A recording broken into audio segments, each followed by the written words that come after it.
As if we need to remind you, but it is election night in America, and control of Congress is at stake, up for grabs.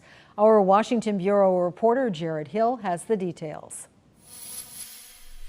Who controls both the House and the Senate could really come down to just a handful of races tonight, many of which at this point are still neck and neck. High stakes on midterm election day. It's really, really important because these people that we're electing are going to decide our futures. Stifling inflation and questions about the economy proving to be a major driver to the polls. There's a reason that the party that is in the White House almost always loses seats in these midterm elections.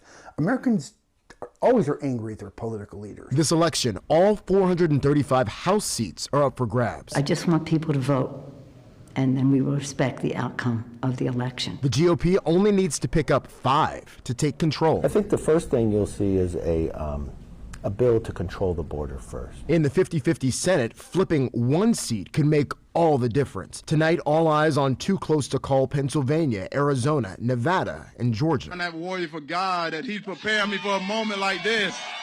He prepared me for a moment like this. Georgians deserve a senator who will tell them the truth and who understands the struggles of ordinary people. A potential red wave could be ushered in by an increase in Black and Latino GOP voters. The head of the Black Conservatives Federation points in part to disenfranchisement among Black men. I believe that Black men have feelings too, and we leave them, and the Democratic Party has left them out every step of the way. Even if the GOP gains the upper hand on the Hill, analysts don't expect much to get done with Biden still in the White House. If Republicans take over Congress, he can veto whatever they pass. So we don't expect huge changes in legislation, but the agenda will change. That's why they expect this really to be a setup for 2024, another chance at single party rule here in Washington. And we're already seeing some rumblings of folks talking about running or not running for president in 2024. But again, let's get through tonight before we start talking about that.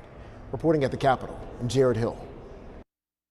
Jared, thank you very much. Now, not only is the Georgia Senate race on the national radar, but also the governor's race. Republican incumbent Brian Kemp will take on Democrat Stacey Abrams for the second time.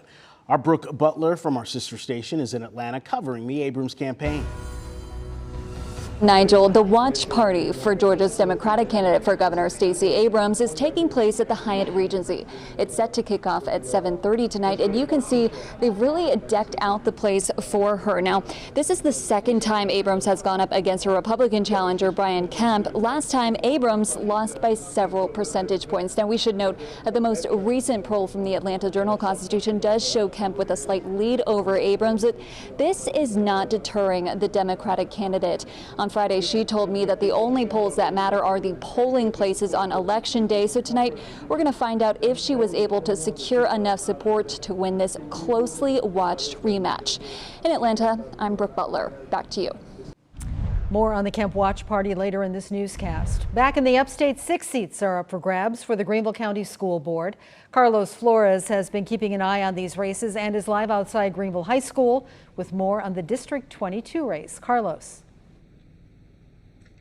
Good afternoon, Carol. District 22 features incumbent Linda Leventis Wells and Laura Godfrey. Now, Leventis Wells has experience both in education and law enforcement and has served on the board for 15 years. Godfrey is the outgoing PTA president at a district school and is currently working as an architect. Now, both candidates say if elected, their focus would be on teacher retention. Now, coming up on WYFF News 4 in the next half hour, I'll tell you more about the candidates running in the District 24 race.